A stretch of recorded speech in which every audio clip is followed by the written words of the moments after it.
Qui dit Coupe du Monde au Qatar dit arrivée des fans du monde entier. Et justement, avec les premiers arrivés, ce sont les premières impressions qui commencent à pleuvoir. Foot.fr, fournisseur officiel de football.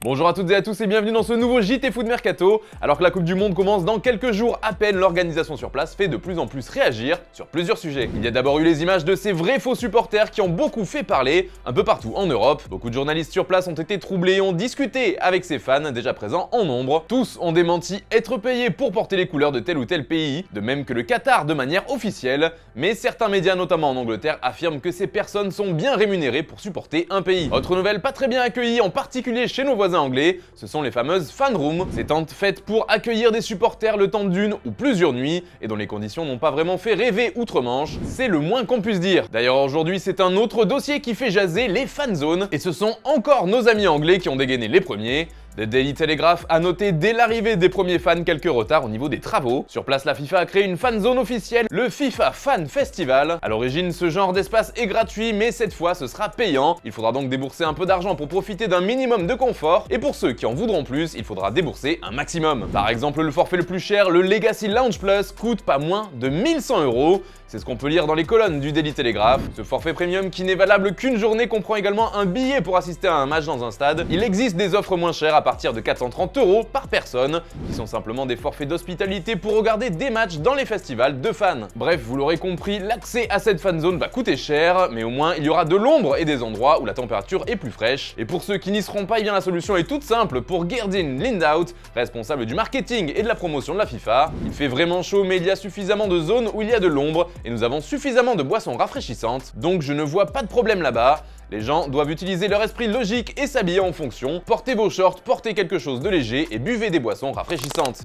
On en parlait à l'instant, le début de la plus grande des compétitions de football arrive dans quelques heures et l'un des jeux préférés pour beaucoup de monde, c'est de donner ses favoris. Un jeu auquel n'a pas vraiment voulu se frotter le Corriere dello Sport. Enfin, disons plutôt que le journal transalpin s'est amusé à déplacer un peu le débat et à chercher à savoir quelles étaient les équipes qui avaient la plus grande valeur financière. En gros, quels effectifs sont les plus chers si on ajoute les valeurs des différents joueurs. Sans surprise, un top 5 se dégage et d'ailleurs, peut-être que vous l'avez déjà. En 5e position, on retrouve le Portugal avec une valeur estimée à 1 milliard et 154 millions d'euros. Et oui, les Cristiano Ronaldo, Rafael Leao, Bernardo Silva, Ruben Dias et j'en passe, ça coûte cher. Et encore, j'ai pas cité tout le monde, mais c'est presque abusé qu'ils ne soient que 5e, nos amis lusitaniens. Juste devant eux, on retrouve leurs voisins de la péninsule ibérique. Et oui, l'effectif de l'Espagne est considéré comme le 4e le plus cher du monde, selon le Corriere dello Sport, qui reprend les chiffres du CIES. On est quand même sur une valeur estimée à 1 milliard et 201 millions d'euros pour la Roja. Un peu plus haut, à la 3e place, on retrouve l'équipe de France. Malgré les nombreuses blessures, les champions du monde en titre sont bien présents avec un effectif évalué à 1 milliard 337 millions d'euros. Devant les Bleus, c'est le Brésil qu'on aurait pu imaginer en tête de ce classement. Mais bon, ça se joue à pas grand chose. Au final, ils sont seconds pour une valeur estimée à 1 milliard 455 millions d'euros. Et pour finir, c'est l'Angleterre qui est devant. Les Three Lions sont considérés comme l'équipe la plus chère. La valeur totale de l'effectif serait de 1 milliard et 499 millions d'euros. Et d'ailleurs, ça me laisse l'occasion de vous demander quel est votre favori pour le mondial, c'est la question du jour les amis. Comme d'habitude, vous nous donnez votre avis dans les commentaires et on en reparlera au prochain JT. Dans le reste de l'actu, David Beckham rêve de faire venir une nouvelle star dans son club, l'Inter Miami. Après avoir dragué un certain Lionel Messi pour qu'il vienne finir sa carrière en Floride, le propriétaire du club de MLS penserait maintenant à signer une autre méga star. Il s'agit de Cristiano Ronaldo qui va certainement devoir se trouver un point de chute durant le prochain mercato d'hiver, une opportunité que compte bien saisir David Beckham si on en croit The Sun.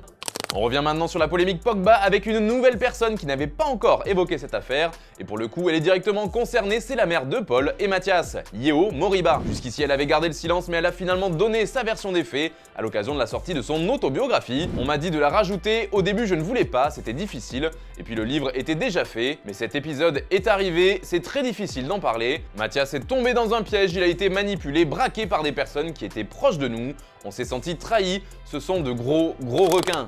Allez, on se quitte avec l'image du jour les amis, on a pas mal parlé de cette Coupe du Monde durant ce JT, et bien c'est aussi l'occasion de vous dire que notre équipe de France est bien arrivée à son hôtel du côté de Doha, et les fans, vrais ou faux, étaient présents en nombre. Bonne soirée et à demain.